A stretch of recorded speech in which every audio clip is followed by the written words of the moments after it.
Hey, so it's Jonathan Colby. It is the 20th of May, 2023. And I just wanted to share kind of some thoughts, just kind of an update, kind of a video of thoughts and realizations and things from life. First thing, I've done a lot of reading on the Chinese Navy and the American Navy and the current situation of things. And very interesting document I read.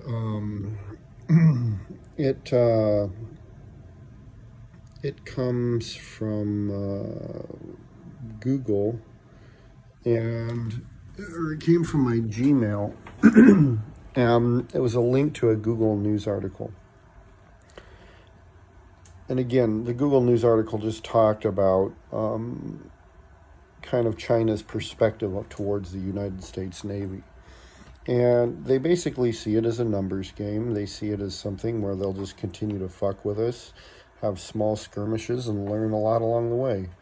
And they called us the Great Adversarial Force.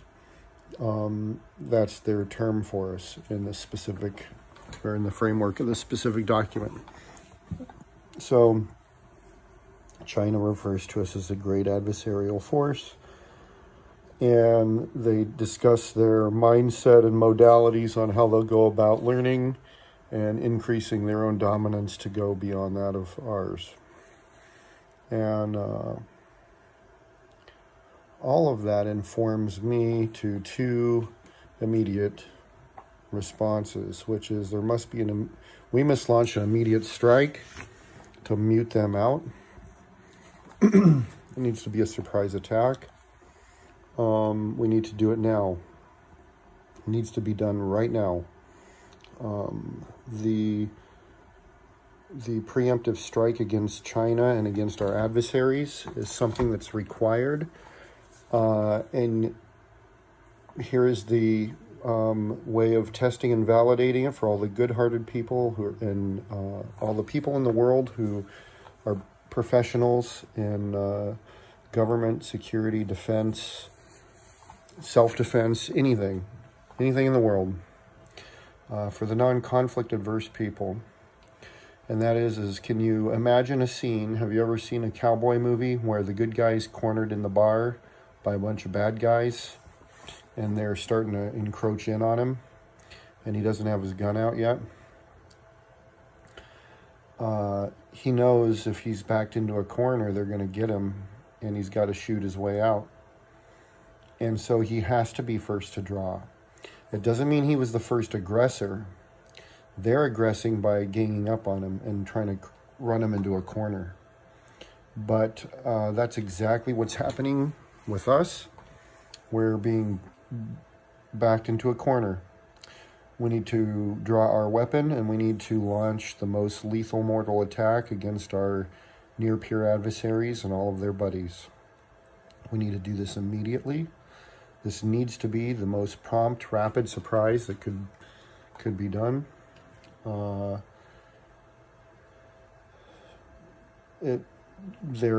second component is the protracted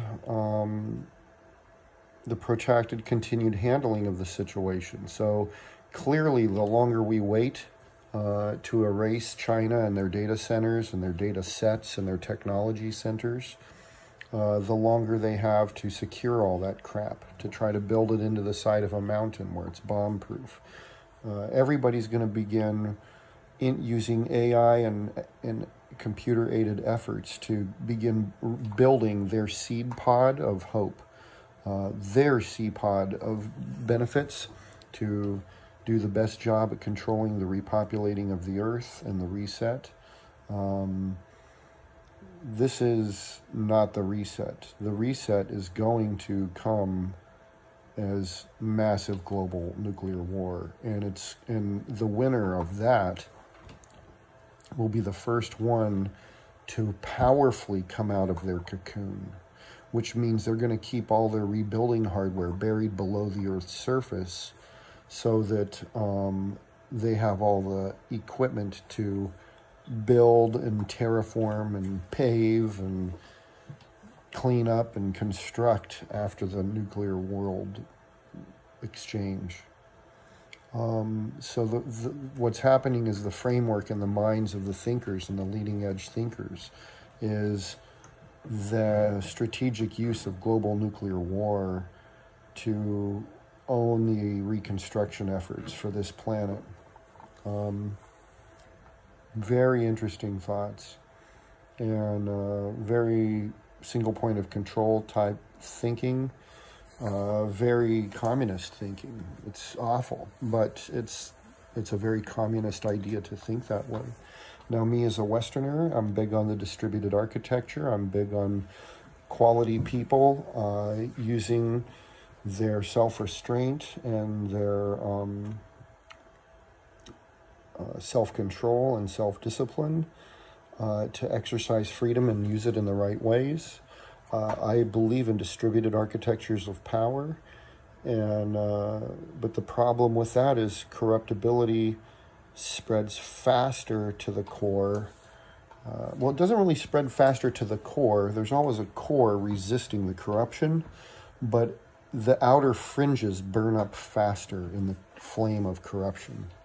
So in a distributed architecture of humanity or of moral free agency, or just call it sentience, in a distributed architecture of sentience, the outer periphery always gets burnt up with the corruption first, and the corruption has to work its way through generations to try to get into the core, to corrupt the core. And that's almost impossible. And it needs to be almost impossible. It needs to always be impossible. We don't want corruption getting to the core. So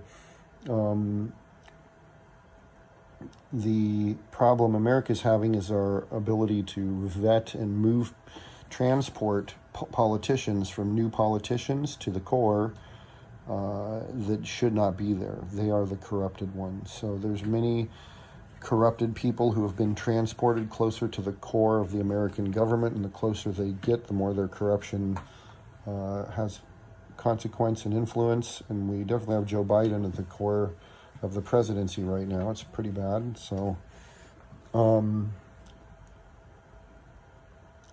pretty sure I think pretty much everybody knows he's a puppet of Barack Obama and Hillary. And I mean, that's been published in many newspapers. I know the Epoch Times has covered that. I think it's been on a gajillion frickin' YouTube videos, so it's not like it's a new thought, but there's just a lot of people who want to refuse to believe that. There's people who believe that who's never even heard of Epoch Times. They just know how politics has worked.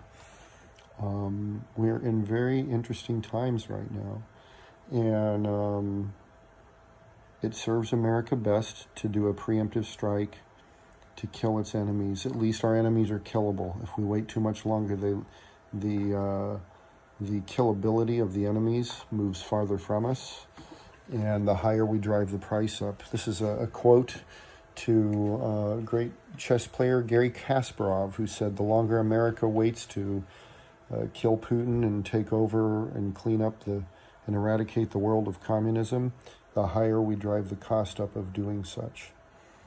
I want to give credit where credit's due, but this is a man who's lived in the Russian country for many years and under the Soviet Union as well, and he's chess master for humans, and he can speak very confidently on warfare and strategy. And I mean, I'm really amazed we're not listening to him more clearly.